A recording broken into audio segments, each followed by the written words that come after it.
E aí pessoal, tudo bem? Eu sou Renato Sapiro, advogado de formação, esportista nas horas vagas e pai da Olivia, que é minha grande paixão. Sou sócio fundador da Sapiro Associados, uma consultoria focada em recrutamento jurídico e compliance, e sócio e cofundador da Reinvent Legal, uma escola de negócios voltada para o mercado jurídico. Este é o Retalks, um raio-x do mercado jurídico. Sejam muito bem-vindos. Este é um podcast leve e informal, onde falaremos com os principais personagens desse meio sobre carreira, tendências e curiosidades. E este é um podcast quinzenal, então já sabe, temos um encontro marcado segunda sim, segunda não.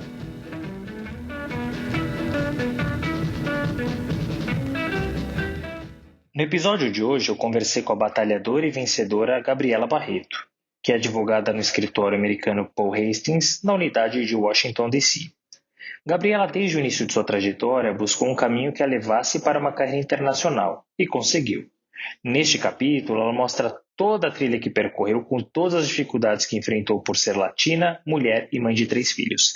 Essa é daquelas histórias para se ouvir mais de uma vez e aplaudir ao final. Mas vamos do começo. Gabriela se formou em Direito pela Fundação Getúlio Vargas, fez mestrado na mesma instituição e se mudou para os Estados Unidos, onde fez LLM na renomada Universidade da Pensilvânia. Trabalhou em empresa, em escritório brasileiro e estrangeiro, no Brasil e no exterior. Mas melhor que ouvir de mim, vamos ouvir dela. Gabriela, muito obrigado por ter aceitado o nosso convite do Retalks. É um prazer ter você aqui conosco, de Nova York para o mundo. Muito obrigada, o prazer é todo meu. Eu que fico muito honrada com esse convite e espero poder contribuir bastante aqui para esse debate. Sem dúvida, tem muita coisa bacana para a gente falar tanto da carreira internacional quanto da tua trajetória profissional e pessoal. Mas entrando um pouquinho até nessa trajetória, você possui uma carreira que a mim, pelo menos, parece muito bem alinhada e pensada. A sua trajetória profissional ela foi planejada? E caso contrário, quais eram seus objetivos? Olha só, Renata, a gente tenta planejar tudo na vida, mas as coisas no meio do caminho sempre tem uma pedra ou alguma coisa que vai aí te colocar por uma outra direção. No meu caso, eu sempre fui uma estudante desde a minha época de high school, né, bem assim, direcionada e focada, queria fazer engenharia, não pensava em fazer direito, e aí no terceiro colegial fiz um exame de vocação e vi que sempre dava para eu ser juíza. Eu falava, meu Deus, será que eu preciso assim, tentar detalhar a vida das pessoas? Não sei se isso é muito a minha praia, né? Mas acabei aí indo para a carreira jurídica e sempre muito focada em tentar passar numa universidade boa e planejar meu futuro para ser... Meu sonho era aparecer na capa da Forbes, né? 40 Under 40.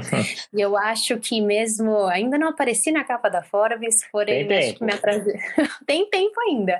Mas a minha trajetória não foi... Hoje, onde eu estou, eu jamais imaginaria nos meus, 18 ou até 19 anos, quando eu entrei na faculdade, que eu chegaria onde eu cheguei hoje. Então, foi no início muito bem planejada e depois aí a vida nos leva nos caminhos que tomamos direções diferentes do que pensamos, mas estou muito feliz e até alcancei muito mais coisas do que inicialmente eu almejava. Muito bacana. Você até trouxe um ponto que eu queria tratar com você. Você falou da sua formação acadêmica, né? Então, até antes de entrar na sua trajetória profissional, você se formou em Direito na segunda turma da FGV, da Fundação Getúlio Vargas. O que te fez optar por uma faculdade que é super renomada, mas que até então não tinha turmas graduadas em Direito? Então, essa foi uma decisão, para mim, particularmente muito difícil, porque o meu pai, né, tinha uma cabeça muito de universidade pública, você tem que ir para a USP, você tem que fazer USP, né, e eu falava, ai, mas pai, meu Deus do céu, me deixa seguir minha carreira, né, eu quero fazer talvez uma outra faculdade um pouco mais criativa. Eu sempre fui muito, meu sonho, assim... O sonho, né? Era ser cantora quando eu era pequena, então eu sempre gostava de estar aí nos palcos ou ter um pouco mais de contato com o público. E olha, no final, Gabriela, você vai dar uma palhinha pra gente, hein? Quem sabe eu ainda consigo, né? Mas né, na época a GV me chamava muito a atenção por ser uma faculdade que think outside of the box, né? Então tinha um modelo pensado no modelo de Harvard, modelo de método socrático, um modelo muito original. Eu lembro que a prova do vestibular, ela era não só focada em temas de estudo, assim, esses temas mais tradicionais, como também temas de arte, conexões com como é que você conecta o sétimo selo com o quadro do Pollock, isso e aquilo. Então isso chamou muito a minha atenção no fato de você ser criativo, né? E eu acho que hoje, depois a gente pode até conversar mais um pouquinho sobre isso, mas o advogado hoje, ele é um ser criativo, né? E ele tem que ser, porque ele tem que se adaptar a diferentes demandas todo momento. Então a minha escolha pela GV foi muito uma escolha pensada e com muito carinho, né? E hoje, olhando para trás, não podia ter acertado mais. Acho que foi uma sorte grande. Ah, que legal. Depois você fez um mestrado na própria FGV e foi para os Estados Unidos, onde você fez um LLM na Universidade de Pensilvânia. Eu queria saber o porquê que você escolheu fazer um LLM nos Estados Unidos e como é que você escolheu essa universidade? O LLM, eu acho que ele é um passo na carreira jurídica que, como é que eu vou dizer? Para mim, hoje eu olho como essencial para qualquer advogado. Não só pensando, mas eu quero trabalhar nos Estados Unidos. Eu acho que ele abre a cabeça do advogado brasileiro. Nós pensamos numa cultura de civil law que ela é muito fechada, na minha visão. Então, assim, a gente sempre pensa dentro das nossas fronteiras, a gente sempre pensa dentro de um código, o que um artigo fala, né? E a gente não consegue, às vezes, observar outros tipos de argumentos, né? Então, estar abertos a outras formas de pensamentos e culturas. E o LLM, ele te ensina isso. Ele abre a sua cabeça para você ver que o sistema americano, né? Não só falando dos Estados Unidos como uma grande potência econômica, mas como uma potência capaz de atrair talentos acadêmicos de todos os lugares do mundo, né? E isso eu acho que é muito único dos Estados Unidos, né? Até faculdades na Europa conseguem atrair muitos na Alemanha, a gente sabe que é bem famoso, mas o LLM nos Estados Unidos e o fato de você estar aqui numa cultura muito aberta e numa cultura de common law, isso abre demais a cabeça do advogado brasileiro e te ensina a pensar e ver como outras pessoas, não só ao redor do mundo, mas como americanos, né, que vão para Big Law, eles pensam. Então isso foi muito, muito bacana na minha trajetória. E a escolha da UPenn foi uma escolha que para mim caiu como uma luva, porque à época, quando eu vim para o meu LLM, eu tinha 2 filhas pequenas. E eu precisava de uma cidade que fosse acomodar não só a minha ambição profissional e acadêmica, como também a minha vida pessoal. Então, por mais que eu tenha passado em outras faculdades de NYU, Columbia, né, eu acho que o fato de estar na Filadélfia, que é uma cidade menor, e numa faculdade que era Ivy League, me oferecia o melhor dos mundos, né, e também foi uma escolha maravilhosa. Eu acho que a Penn, ela está não só entre as melhores faculdades dos Estados Unidos, mas muito bem localizada. Então, perto de Nova York, perto de DC, perto de todos esses outros hubs jurídicos que foram importantes e contribuíram também para a minha formação acadêmica aqui nos Estados Unidos. Acho muito bacana, Gabriela. Até é importante, você que tem uma carreira internacional, a gente fazer um disclaimer aqui. Nós temos sistemas jurídicos diferentes, né? Você citou o common law. Eu sei que a gente viu na universidade, mas é importante. O que é o common law e o que se diferencia, por exemplo, do sistema jurídico brasileiro? Quando eu entrei no LLM aqui, eu conversando com a organizadora da UPenn, e ela dando risada, ela, nossa, eu fui entender, demorou 1 ano e meio de faculdade para eu entender que civil procedure era baseado num código, que existiam leis de código de processo civil, porque na cabeça de um advogado americano, você sabe que existem leis, existem códigos, é claro, não é que aqui é um sistema tudo que é feito pela cabeça dos juízes ou que é decidido através de precedents, né? Não, ela aqui nos Estados Unidos você tem código de processo civil, você tem código de diferentes códigos. Porém, no Brasil, Eu acho que o nosso sistema é muito mais pensado em termos de hierarquia, né? Quando nós vamos para a faculdade, estudamos positivismo, né? Então a gente pensa pirâmide de Kelsen, então a gente vai pensar na Constituição, depois da Constituição a gente pensa na lei complementar, isso aqui, e vai descendo naquela escadinha. Aqui nos Estados Unidos, não. Aqui a formação não só jurídica, mas como política, né? Então você vê os estados e a federação, quem tem mais poder? Então esse jogo de poderes, né, desde a formação das colônias, das 13 colônias originalmente, depois o que virou o Estado americano, isso conta muito no sistema jurídico deles. Então, você tem hoje eu não diria uma briga, eu diria que você tem que ponderar muito bem o que é estadual e o que é federal. Porque aqui, as cortes estaduais, elas têm determinadas jurisdições, as cortes federais têm determinada jurisdição. No Brasil, apesar da gente também ter isso, nós temos um Código de Processo Civil, um Código Civil, um Código de Processo Penal, um Código Penal. Então, a nossa cabeça ela é muito mais alinhada para pensar globalmente em termos de nação e não especificamente em termos de estado ou em termos de determinada região ou até especificidades, né? E aqui o Common Law, você se baseia em decisões ou precedentes de cortes, então você tem a Suprema Corte com a Força Suprema, né? E você tem cortes estaduais e cortes federais decidindo a mesma legislação, porém, o que eles chamam de conflitos de lei, né? Que isso é uma matéria à parte para ser estudada aqui.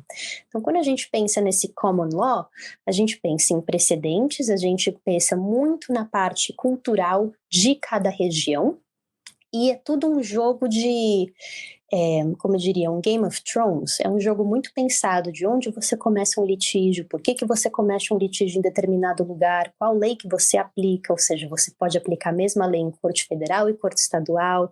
Então, como é que eu vou decidir iniciar um processo aqui ou ali? Como é que eu penso em conectar todas essas redes distintas dentro de uma nação? Então, isso é a parte muito interessante do Common Law, que em livros, muitas vezes eles falam, não, mas o Common Law é mais pensado como precedentes, né, tal, e o Civil Law é mais em códigos, ou vem, né, da influência europeia nossa. Eu acho que é muito maior, quando a gente vem para os Estados Unidos e começa a viver o sistema, a gente entende que, desculpa até a minha palavra, aqui eles não são muito bitolados, né, eles são um pouco mais assim, com a cabeça aberta, de entender o sistema como um todo. Você pode entender, a gente está falando que o Common Law é um sistema muito mais flexível e estratégico, né? Porque você tem que pensar na estratégia, onde você vai entrar, como é que você vai fazer. Você sai um pouquinho do quadrado, do tradicional que a gente está acostumado aqui no Brasil. É isso? Exatamente. Muito bem, obrigado pela sua explicação. Agora, entrando até um pouquinho na sua carreira, você atuou por escritório brasileiro, estrangeiro, na filial e na sede. Quais são as diferenças entre essas estruturas, especialmente, Gabriela, em relação à forma de trabalho e os skills demandados dos profissionais?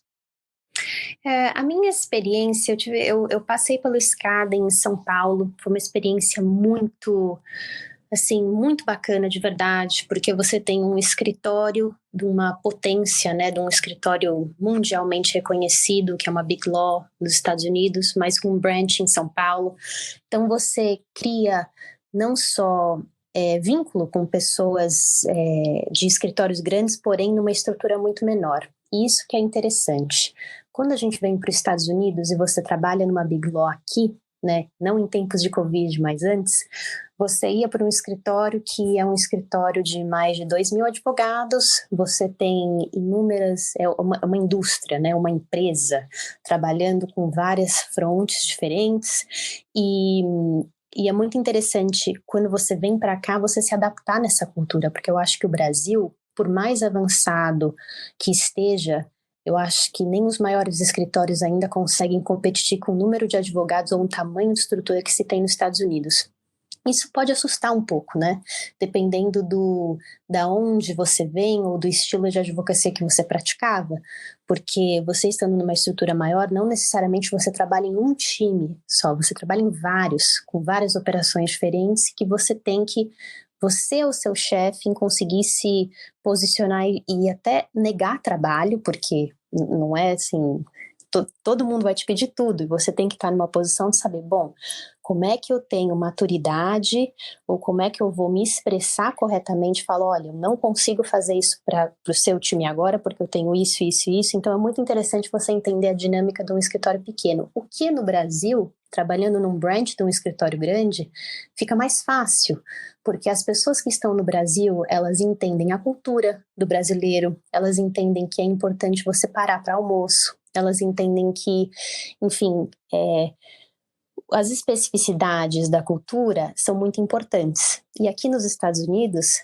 é diferente, né? Então, acho que esses dois mundos aí, principalmente na questão de cultural e como as pessoas e o relacionamento dentro da firma ocorre, é interessante você ver a diferença entre, no mesmo escritório, dois offices, né, distintos.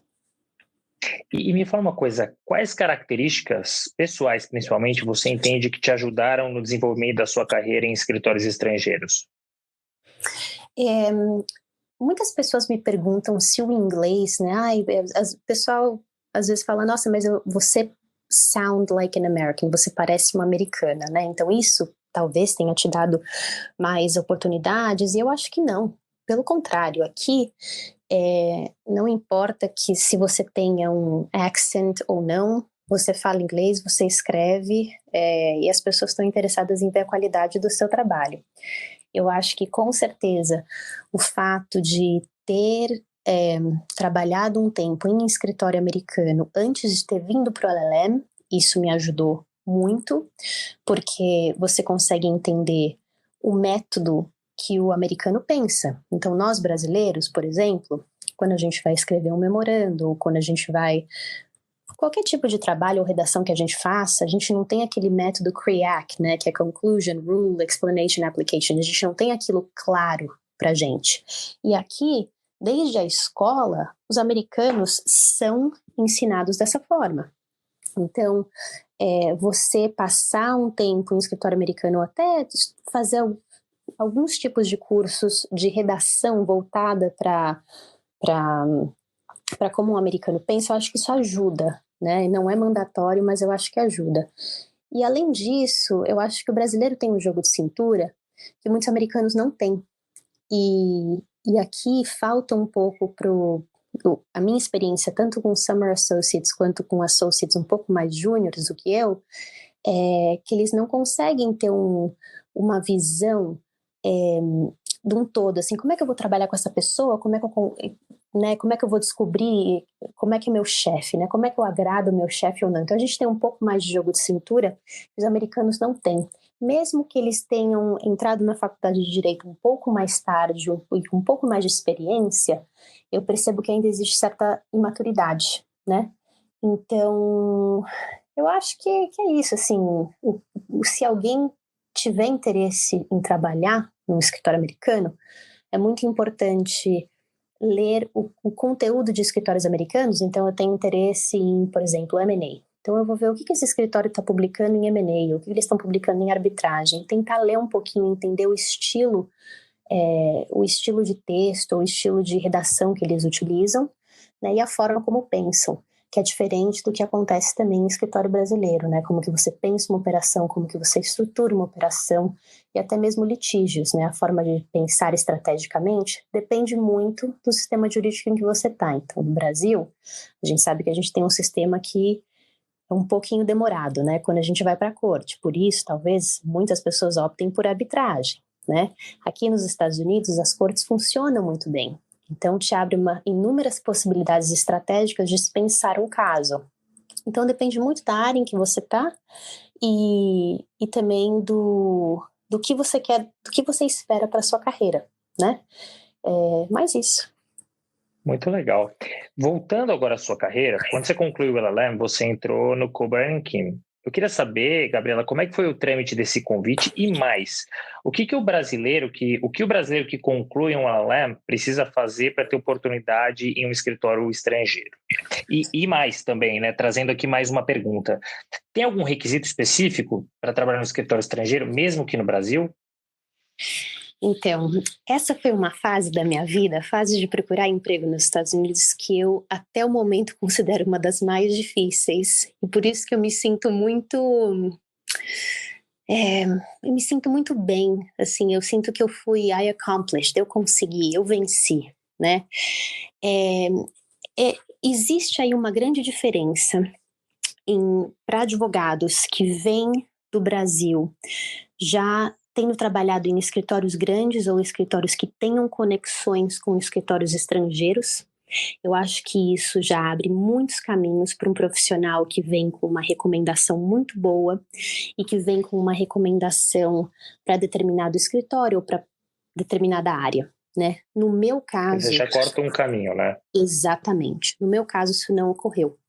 Eu trabalhava num escritório americano no Brasil, e à época, em função do impeachment da Dilma e várias coisas que estavam acontecendo, o mercado estava muito parado. Então, a minha chance de contratação pós-LLM, ela foi extremamente impactada. E isso, para mim, no meu caso específico, uma pessoa que queria ficar em escritório americano, ter carreira em escritório americano, afetou demais. Porque a maioria dos escritórios americanos que vão recrutar LLMs, eles recrutam LLMs por um período de 1 ano, por um período de um estágio, né? Uma pessoa que quer ficar aqui permanente, o caminho é um pouco mais doloroso. Eu diria, não é impossível, mas ele é um pouco mais difícil. Porque existe sim um preconceito natural contra LLMs. E eu entendo disso. Hoje, morando aqui por mais tempo e convivendo com diferentes advogados americanos, a cultura é diferente, não adianta, eles vão para college, depois eles fazem o JD, então é um outro universo, né? E muitas vezes eles não conseguem entender de onde a gente vem, né? Então a gente estuda 5 anos de direito, se a gente não tem 3 anos de law school, mas a gente tem 5 anos de law school, a gente muitas vezes passa por uma especialização, por um mestrado, então... existe um preconceito natural contra LLM, né? Então, por que eu vou contratar um LLM e não contratar um JD, uma pessoa que se formou aqui?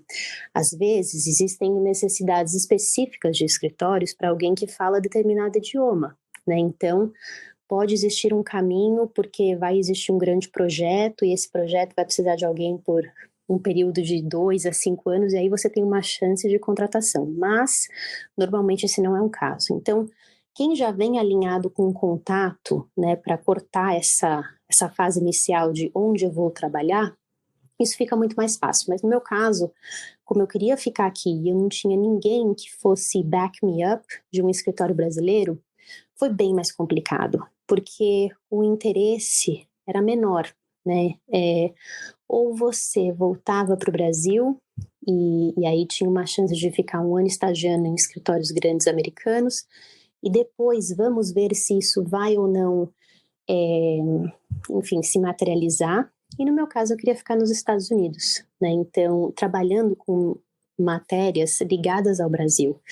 E aí eu brinco quando eu conto a minha história para muita gente que pergunta, às vezes de curiosidade, eu falo, olha, você já assistiu aqueles filmes americanos que uma pessoa esbarra na outra e fala, nossa, te encontrei aqui, mas na verdade é tudo mentira. Então comigo meio que foi assim. Eu lembro que eu pegava o ônibus, eu ia para Nova York, eu esbarrava nas pessoas na frente do escritório, eu ficava meio que stalking, né, se essas pessoas estavam lá ou não. E aí eu falava, nossa, você tá aqui, vamos tomar um café e tal. E aí de contato em contato, entrevista em entrevista, eu acabei me conectando com uma amiga, uma conhecida que olha, conversa com essa pessoa, e daí que veio o Cobra Kim. Então o Cobra Kim foi a forma mais inesperada de convite que eu posso ter recebido. Foi assim, uma entrevista que eu não estava esperando em conseguir, eu consegui, e eu só fui contratada porque eu tinha recebido uma indicação de uma outra oferta, e aí eles me contrataram, assim, o que eu brinco, nos 48 do segundo tempo, né? Já era junho, então o seu LLM acaba normalmente em maio, e as contratações ocorrem entre janeiro e março. Então eu estava aí late on the game.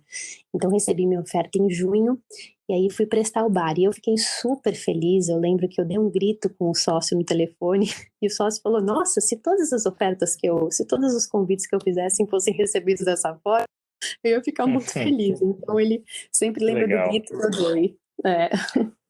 Não, mas muito legal ouvir a tua história, porque a gente está muito acostumado, já não é fácil quando você tem uma indicação de um escritório de renome aqui no Brasil, um escritório grande. Imagine, então, numa situação como a sua, em que você não tinha essa indicação, o mercado estava parado. Mas é importante a gente mostrar, Gabriela, que tudo é possível, né? Se você Exato. tiver foco, se você se dedicar, se você correr atrás, você trouxe exemplos muito bacanas aqui, coisas simples, ali de esbarrar, de tentar o contato, de ir atrás. Se ficar parado, inerte, esperando, não vai cair no colo, né?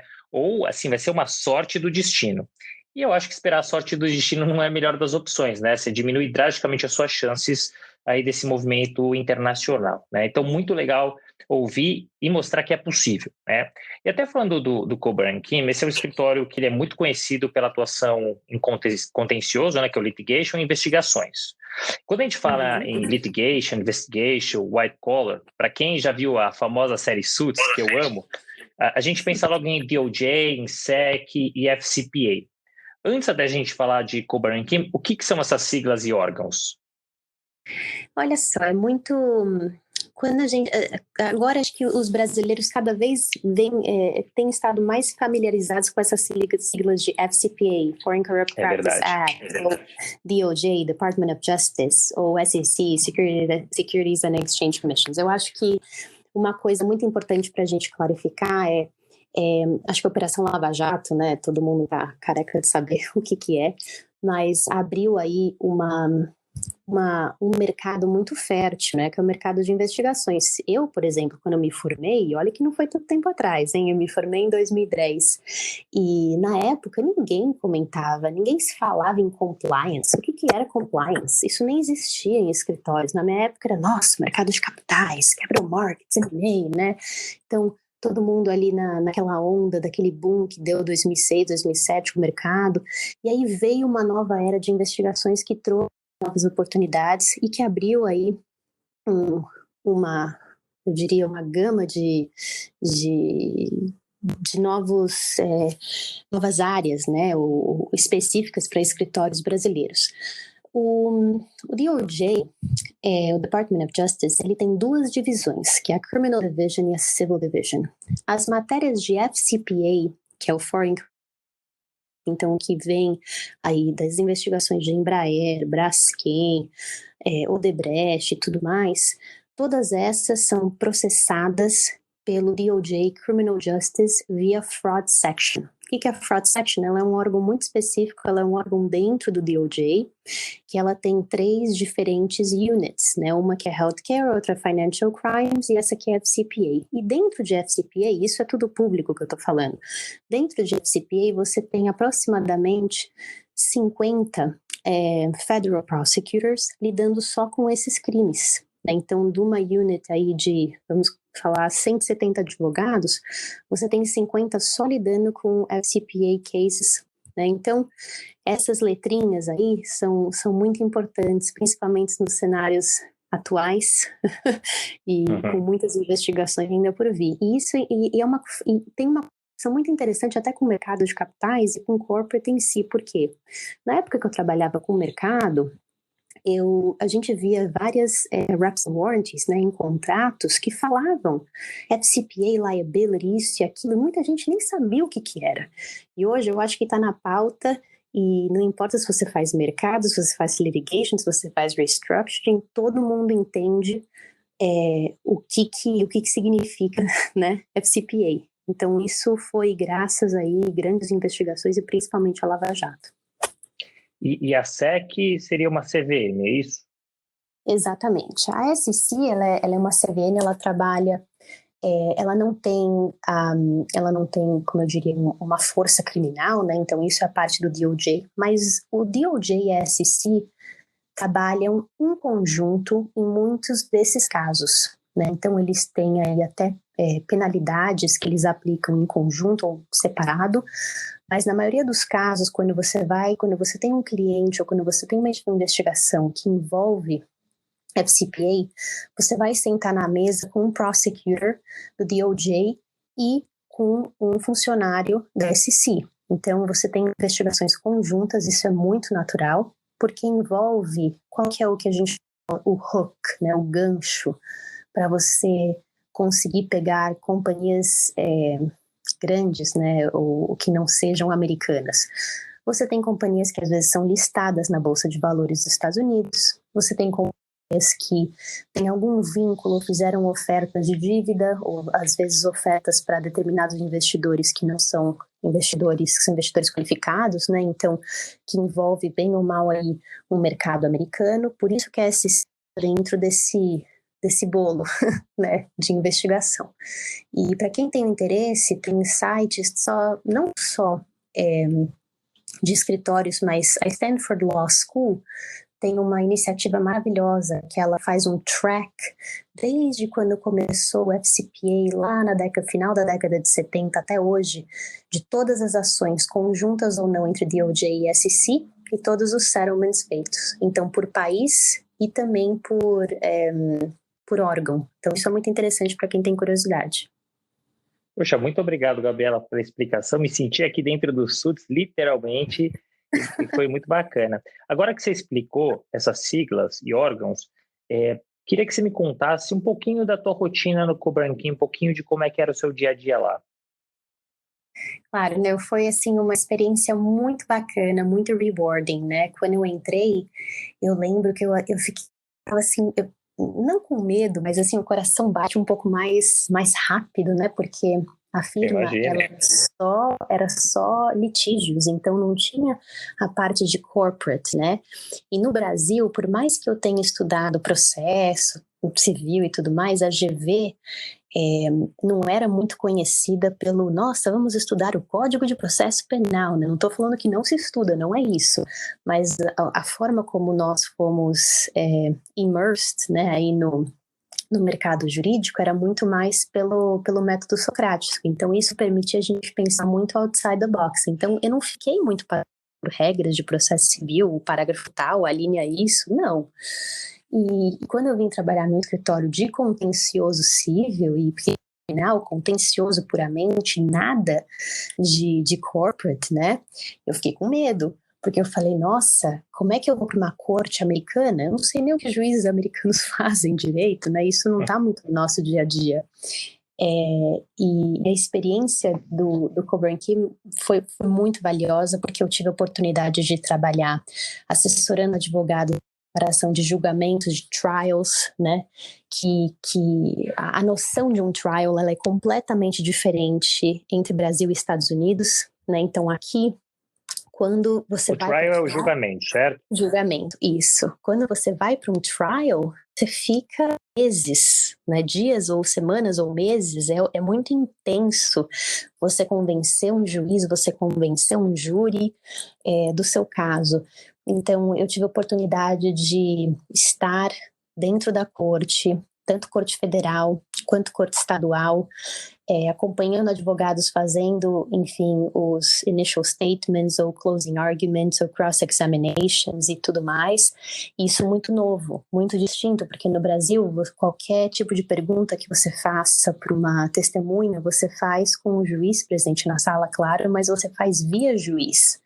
E aqui não, aqui o processo ele é conduzido pelas partes, né? O processo move porque as partes realmente fazem o processo acontecer e o juiz ele tem uma função muito, muito neutra, né? Diferente do Brasil, que você tem o juiz assim com um poder muito, muito grande e de até controlar o processo. Aqui não, aqui as partes que tocam e vamos que vamos. Então, eu consegui não só ver casos criminais, casos cíveis e tudo que se relacionava a fraude, né, dentro daquela caixinha de fraude, então seja em insolvências e falências, seja em asset tracing, seja em white collar, seja em judgment enforcement, tudo aquilo você consegue ver dentro da corte. Isso foi muito interessante, porque não só você tem uma experiência de cliente, mas você tem um mundo aí fora que envolve corte, mas que é um mundo de pro bono. Então você ajuda imigrantes que estão pedindo asilo político. Então você tem todo um processo ir até a corte de imigração e representar diferentes clientes com matérias que eu jamais imaginei que eu fosse ajudar. Então foi uma experiência maravilhosa. Eu acho que quem trabalha com arbitragem, quem trabalha com contencioso de qualquer tipo, tem que, assim, acho que é mandatório você vir para um LLM, fazer as matérias de Civil Procedure e outras matérias Federal Courts, por exemplo, e depois ter uma experiência numa firma como Kobre Kim, focada em litígios e contencioso, né? Poxa, muito legal ouvir você contar um pouco da tua vivência. Querendo ou não, é o contencioso, mas de uma forma diferente, e como você teve que se reinventar, até porque a FGV, ela, de todas as faculdades, talvez ela seja realmente um perfil um pouco distinto, mais direcionado ao empresarial corporate, né? Em 2019, você mudou de escritório e foi para o Paul Hastings. O que te motivou a migrar para esse novo escritório e o que acabou mudando na sua rotina? Muitas coisas, assim, a rotina muda, né? Eu acho que quando você está no escritório de médio porte, Coburn King é um escritório grande, mas ele não é um escritório de 2.000 advogados, né? É um escritório que você consegue ter uma relação pessoal e uma relação muito mais próxima com todos os seus colegas. E isso é algo que eu sinto falta, porque num escritório grande você tem, por mais que eu tenha muito contato com o pessoal do escritório de São Paulo, do Paul Hastings e outros escritórios, é muito grande, então não tem como você conhecer todos, né? Então você tenta fazer o máximo para conhecer quem está no seu escritório, na sua sala ou trabalhando com você. A minha migração foi eu queria representar empresas internacionais em investigações maiores, porque o modelo do escritório anterior onde eu estava, do Coburn Kim, ele era um modelo mais focado em ajudar. Você tinha investigações, mas as investigações não eram de um porte, assim, que eu diria, muito grande, né? Porque você tem que ter várias pessoas num time que te permitam fazer uma investigação grande. Então, nos casos que são públicos que nós atuamos hoje, no caso da Airbus, no caso da SAP, no caso da Braskem, no caso da Embraer, são empresas enormes que têm uma necessidade de trabalho diária, né? E que tem uma pressão muito forte, tanto do Department of Justice e de outras autoridades, para conseguir atingir aí a sua certificação. Então isso é muito sério. Você tem um time de 10, 20 advogados trabalhando num caso só e around the clock. Então eu queria vivenciar esse tipo de experiência, né? E claro que eu sinto muita falta da experiência que eu tinha no Coburn Kim, né? Da experiência de cuidar de um cliente, ou um cliente que precisa de um tipo de serviço jurídico que seja mais aí bespoke, né? Que seja mais, como eu diria, tailor, assim, costurado. Mais artesanal? Mais artesanal, isso. Esqueci a palavra em português, muito obrigada. Então, mais artesanal e assim, o que exige uma estratégia mais thinking outside of the box, né? Porque esses clientes grandes que hoje eu atendo, você tem que buscar respostas, né, e ser eficiente. Mas não necessariamente você tem um cliente hoje no meu dia a dia que vai chegar para mim e falar: olha, Gabriela, mas eu preciso de uma estratégia nova, né? Então pensa para mim. Então são dois escritórios muito distintos. E hoje eu tenho a possibilidade não só de trabalhar com investigações, mas eu também tenho a possibilidade de trabalhar com representações individuais e até ligadas a casos de reestruturação e falência. E isso é muito interessante, porque você consegue, dentro dessa área de investigations e white collar, ampliar o escopo da sua atuação, né? Mas, claro, o escritório grande, lembrando, é um escritório grande. E você tem vários outros profissionais tão renomados e qualificados quanto você, e você tem que fazer o seu marketing pessoal dentro do escritório para conseguir se vender em casos que a princípio, você não seria o melhor fit, né? Então, o que eu estou querendo dizer? Uma pessoa como eu, com o meu language skills, eu falo português, eu falo espanhol, eu falo inglês, normalmente tende a ser alocada para investigações e casos relacionados à América Latina. Sim. Porém, eu também quero fazer outros casos. Eu quero fazer casos, enfim, que não tenham nada a ver com a América Latina, porque eu quero entender qual é a dinâmica desses casos.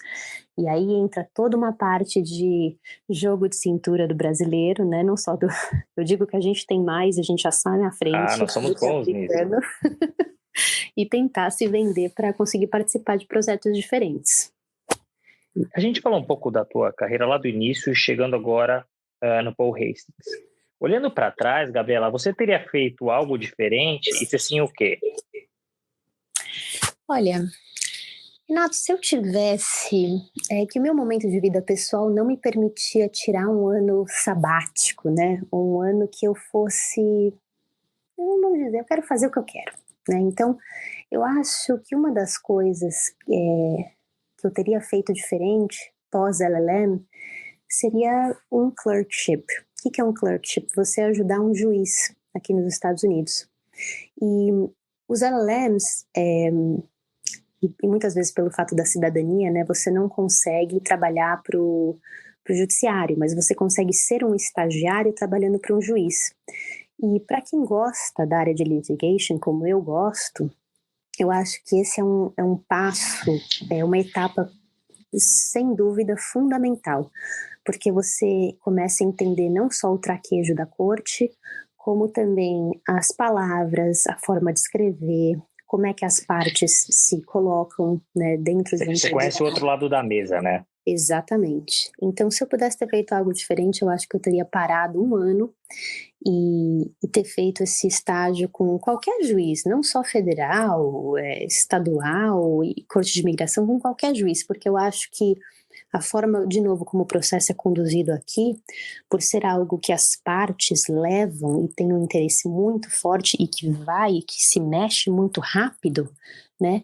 É interessante você parar e pensar, simplesmente ficar como um observador e falar, nossa, olha como isso acontece aqui, né? Então, acho que isso teria sido muito bacana. Interessante. Para fechar, os advogados que têm o bar, ou seja, a licença para advogar nos Estados Unidos, eles precisam concluir créditos anuais de atualização. Eu queria saber qual que é a sua opinião sobre esse tema e se você acha que seria uma boa política para a gente implementar aqui no Brasil. Ai, sem dúvida. Olha, eu acho que... Bom, enfim, tudo tem os dois lados da moeda, né? Aqui, por exemplo, todos os créditos que eu fiz para o bar, eu fiz consciente, ou seja, você pode abrir, normalmente para o seu primeiro ano, você tem que fazer presencial, mas agora com a pandemia eles abriram a exceção de você fazer via internet e você checar a sua presença, né? Então eles fazem questão que você cheque, que você esteja acompanhando o curso. E muitas vezes é normal que assim, você tá cheio de coisa para fazer, você não vai parar 8 horas do seu dia numa segunda-feira para ficar assistindo aula. Né? Então, às vezes, os profissionais colocam um computador com isso acontecendo e ficam, eu tô checando minha presença. Mas não é que assim, você tem uma semana para concluir esses créditos, você tem um período de um ano para concluir esses créditos, e não são muitos créditos que você não consegue fazer um a cada 3 meses. Então, é algo que... É só se organizar, né? É só se organizar, e eu acho que eles são muito interessantes, porque... Aqui você tem o PLI, você tem o LexisNexis, você tem vários provedores de ensino que têm ferramentas maravilhosas, e eu aprendo muito todos os dias, eu aprendo demais, não só por LinkedIn, mas também com artigos que eu vejo dos meus colegas, com client alerts e com cursos, e eu acho que no Brasil isso devia ser, acho que seria uma política muito boa, porque às vezes o escritório te consome tanto e te demanda tanto que você não consegue parar, você não consegue nem ler um jornal, às vezes, né? Então, o fato de você conseguir entender o que está acontecendo no teu meio e quais discussões, enfim, não só envolvendo o Brasil, mas envolvendo a Argentina, ou envolvendo algum vizinho, o Chile, por exemplo, né? O que eles estão fazendo em outros países, eu acho que isso seria muito interessante para o advogado brasileiro expandir mais os conhecimentos e pensar aí outside of the box, né? Estou 100% de acordo com você. Agora, falando um pouquinho até da tua vida pessoal, você possui uma carreira naturalmente de sucesso, isso já deu para ver nesses minutos de bate-papo, e super bem desenhada. mas eu sei que não foi fácil você chegar até aqui. Você até comentou comigo que no quinto ano da faculdade você estava grávida do segundo filho e um professor disse para você que sua carreira tinha acabado. E você muito, sim, delicadamente respondeu para ele que pelo contrário, né, que ele estava só começando. E isso se comprovou. Feita essa breve introdução, Gabriela, por ser mulher e mãe de 3 filhos, você encontrou mais dificuldades que usual? E se sim, como é que você fez para superar todos esses obstáculos? Olha, Renata, essa eu acho que é o ápice aqui da nossa discussão, que eu realmente, quando chega esse tema de maternidade, mulher, eu acho que eu me sinto na obrigação de tentar ser um exemplo para todas essas mães e mulheres que estão aí fora, seja no mercado jurídico ou em qualquer mercado. É difícil, é muito difícil. Eu, por exemplo, eu fui mãe muito jovem. E quando no começo da nossa conversa, que eu falei, poxa, minha carreira eu achava que estava planejada, e aí, enfim, a vida me trouxe algumas surpresas que eu não estava esperando nem planejando, essas coisas tendem a, na nossa cabeça, na cabeça da mulher, quando você tem um filho, seu primeiro filho, você começa a ter muita culpa. Nossa, eu vou deixar meu filho para trabalhar, mas como é que eu deixo uma criancinha de 4 meses? Ai, meu Deus, aí você começa a se culpar, começa... É um rabbit hole, né? É muito difícil para a mulher tentar superar isso. E eu acho... Talvez o fato de eu ser nova, né, e de ter muita energia, e às vezes a gente não para e pensa, nossa, as consequências tenha me ajudado, né? E hoje, vendo a experiência que eu passei no meu LLM, que não faz muito tempo, que 5, 6 anos atrás, com 2 filhas, eu falo, meu Deus, como é que eu consegui fazer isso? Mas o segredo é você hang in there. Você tem que ficar e você tem que ser comprometido com a tua meta, né? Então, no meu caso, eu sempre fui muito aberta com os meus filhos, né? Então, eu tive minhas 2 filhas primeiro e depois eu tive meu filhinho faz 2 anos. Meu filhinho ainda não entende, mas também é um outro contexto, né? Já tenho meu trabalho, já tenho minha carreira um pouco mais estruturada, mas com as minhas filhas, eu sempre fui muito aberta e honesta com elas. Então, olha, a mamãe tem que trabalhar porque a mamãe quer fazer isso, eu quero dar uma vida melhor para vocês, eu quero que vocês vejam a mamãe como um exemplo. E hoje eu acho que o fato de sempre ter uma conversa aberta com as minhas filhas desde muito pequenininhas, né? Isso eu estou vendo frutos, né? Então as minhas filhas hoje têm o trabalho da escola começando agora nessa semana aqui nos Estados Unidos e elas colocam sem eu nem ver, ai, a minha mãe é minha ídola, né? Porque ela Que conseguiu legal. vencer barreiras muito difíceis e ela conseguiu chegar. She made it. Então isso para mim eu acho que não tem preço, né? E é difícil você às vezes deixar um filho para trás e fazer uma promessa e saber que você vai ter que cumprir. Então não é fácil. E o preconceito existe, porque volta e meia eu escuto aqui nos Estados Unidos, fulana que está há 15 anos aqui no escritório não conseguiu virar partner porque tem filhos.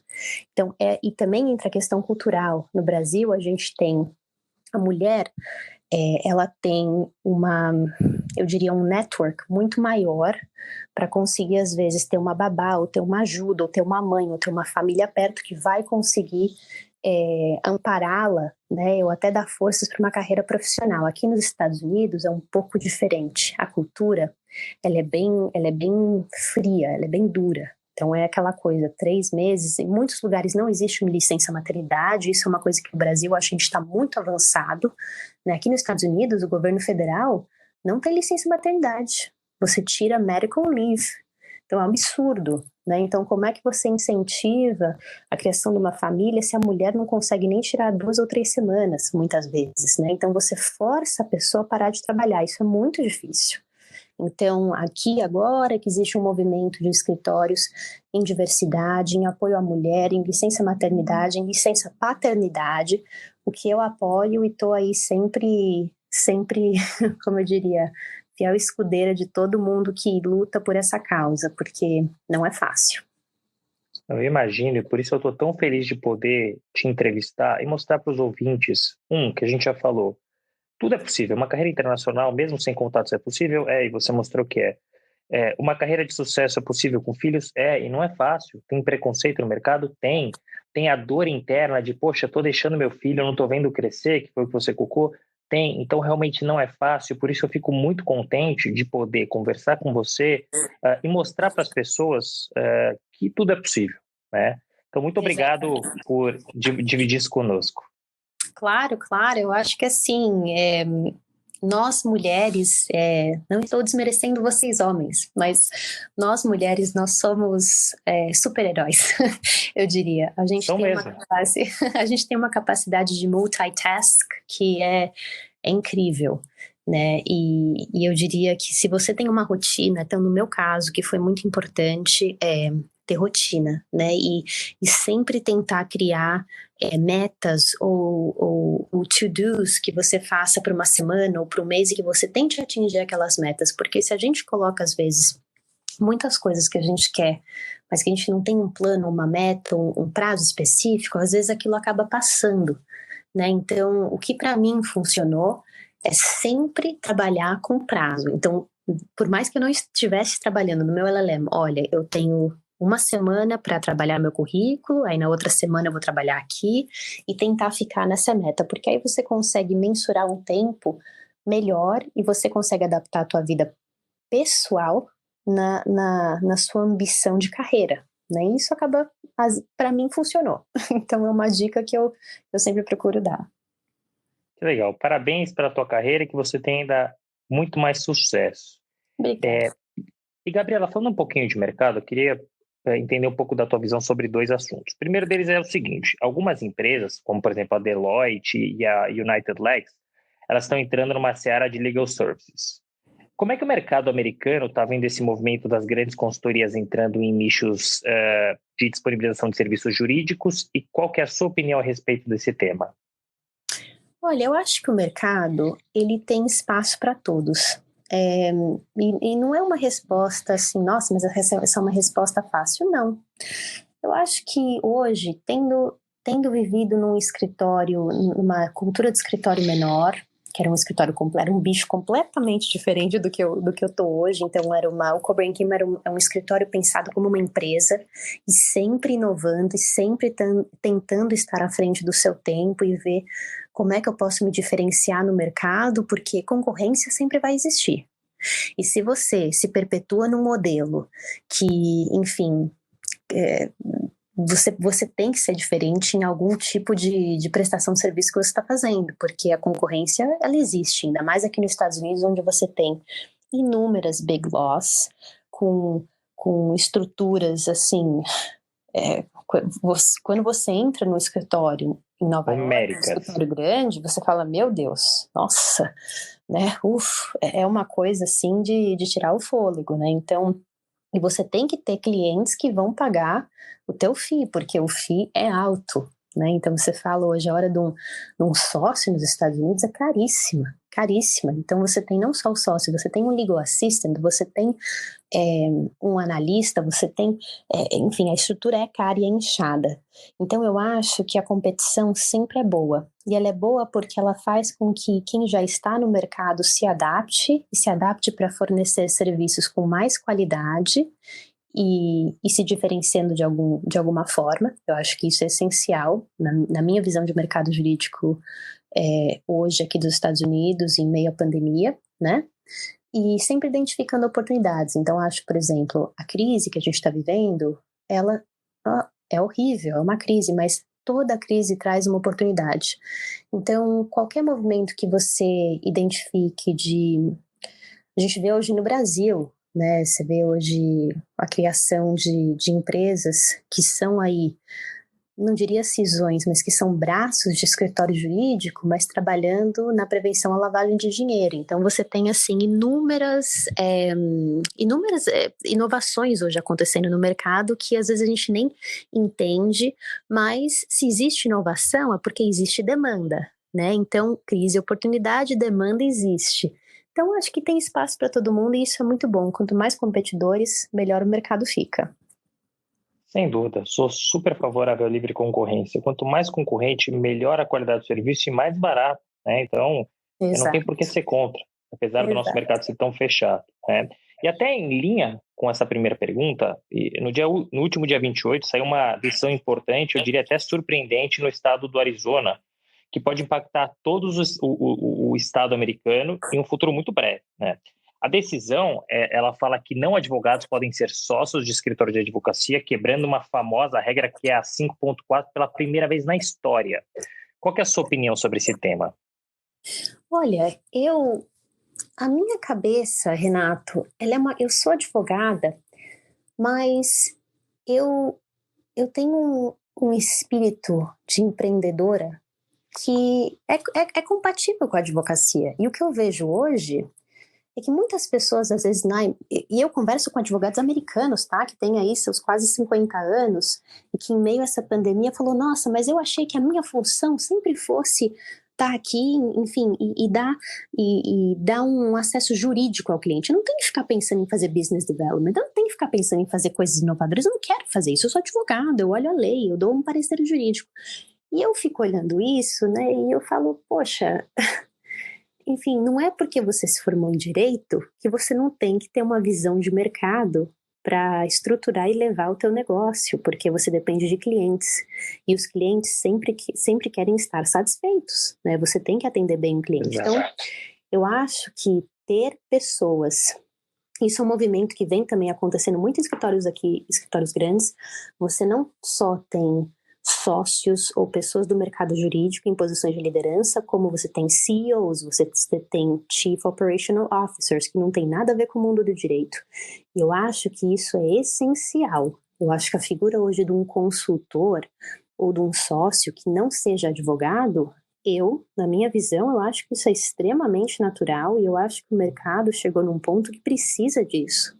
Porque quando você faz qualquer tipo de seja uma operação de M&A, uma operação de mercado, uma operação de litígio, você tem conhecimento até a página 2. Dali em diante, por mais que você estude a lei, a indústria e tal, você não vai conseguir se especializar, por exemplo, se você tiver um cliente que é uma petroquímica. Você não tem como ter todo o conteúdo necessário para falar do business do cliente. Então, você tem que ter alguém de fora que vai te ajudar a pensar muito melhor, né? Duas cabeças pensam melhor do que uma. E eu acho que um advogado e um não advogado pensam muito melhor do que dois advogados. Essa é a minha visão. Então, concordo plenamente. Eu espero não ser massacrado, mas eu compactuo com essa visão. Acho que a gente tem que abrir um pouquinho mais o mercado jurídico, especialmente de escritório de advocacia. Escritório de advocacia é um business. Então, ele tem que ser pensado dessa forma. Então, se você puder ter pessoas que pensem de maneira diferente e que tornem o negócio melhor, por que não? Então, eu acho que ainda vai demorar para chegar aqui, apesar de eu já enxergar alguns escritórios, inclusive tive a oportunidade de trabalhar algumas posições, como você mencionou, de CFO, de CEO, já vejo isso, mas uma decisão como essa, eu pessoalmente não consigo enxergar, infelizmente, ainda no curto, médio prazo por aqui, e mesmo nos Estados Unidos e em outros estados. Não, mas é um passo importante. É um passo importante e necessário hoje com nossa...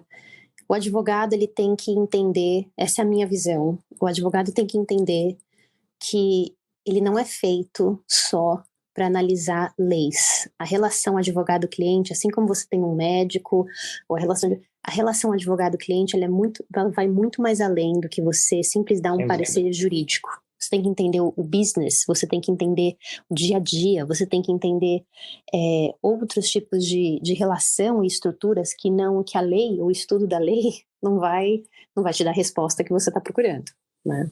Sem dúvida. Nós chegaremos lá, se Deus quiser. Gabriela, infelizmente a gente está chegando no final do nosso bate-papo, está muito bacana, mas eu queria que você trouxesse conselhos para os profissionais que atuam no mercado jurídico e que sonham com uma carreira internacional. Você já trouxe vários pontos importantes aqui, mas teria algo a mais para acrescentar?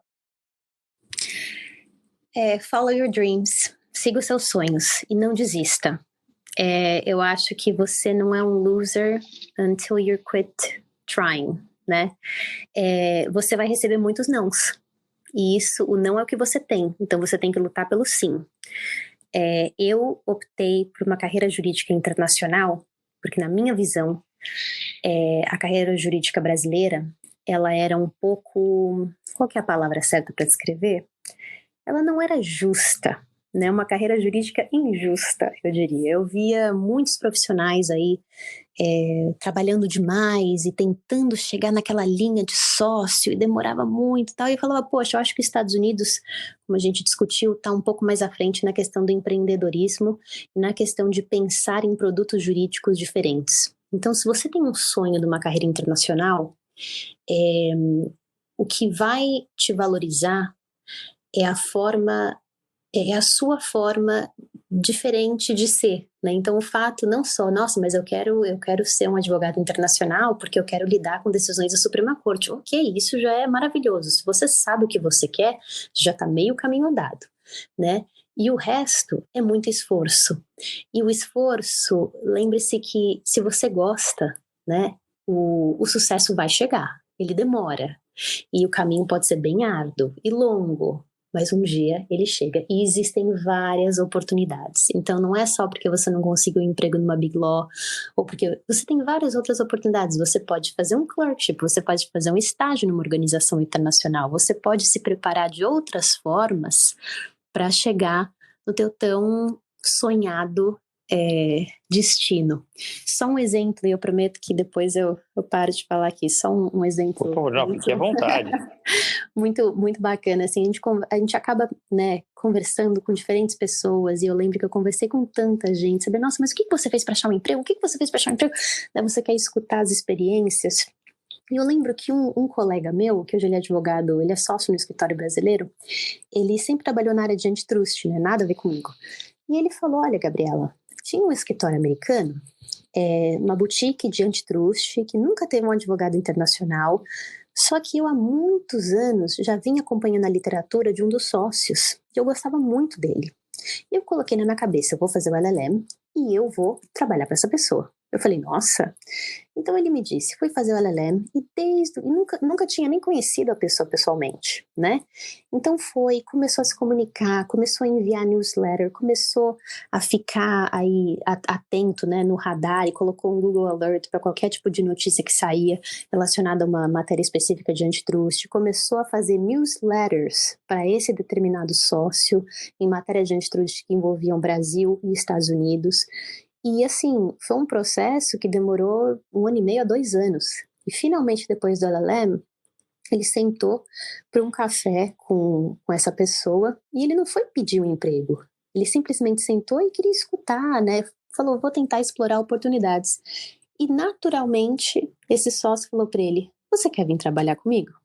Então, assim, o esforço dele de quase 2 anos, tentando se preparar para aquela tão sonhada, né, linha de chegada, chegou naturalmente. Então, não pense que é uma entrevista ou um não que vai acabar com o teu sonho. Você tem que persistir. Existem vários caminhos, né? Pensa que você está ali no labirinto e você é o ratinho que está indo atrás do queijinho. Você tem vários caminhos para chegar e você vai chegar. E você tem que ser criativo, né? Então, quanto mais criativo você é, mais chances você tem de chegar mais rápido ao final. É isso, ninguém nunca disse que ia ser fácil, mas Exato. é possível. Uma porta que se fecha e outras 3 que se abrem. Gabriela, muito obrigado. Foi um bate-papo muito bacana, como eu esperava. Você tem uma carreira super bacana, de muito sucesso, e eu tenho certeza que você vai ter ainda muito mais, porque você é dedicada, você é focada e você é uma apaixonada pelo que você faz. Então você merece todo esse sucesso e muito obrigado por ter dividido um pouco da tua história conosco. Eu tenho certeza absoluta que vai inspirar a muitos dos nossos ouvintes. Muito obrigado. Nato, obrigada a você pelo convite, pela, enfim, paciência de me escutar aqui. Que isso, um prazer. Não tenho palavras para te agradecer. Espero ter contribuído para o debate, espero poder servir de inspiração para muitas pessoas, porque é difícil, né, assim, a gente falar da nossa experiência, cada um é cada um, mas eu fiquei muito, muito, muito feliz, the bottom of my heart, fundo do meu coração, de ter participado dessa conversa. Eu te agradeço, e a iniciativa maravilhosa que você tem com todas as conversas, com todos os bate-papos, e obrigada por estar fazendo isso, não só para o mercado jurídico, mas para todos esses jovens aí que estão, muitas vezes, desnorteados, ou às vezes não sabem o que fazer, que você serve como um grande guia e guru a esta geração. Muito obrigada, Renato. Fim de papo. Se você gostou, recomenda para os seus amigos. Se não, fala comigo que eu quero te ouvir. Até a próxima!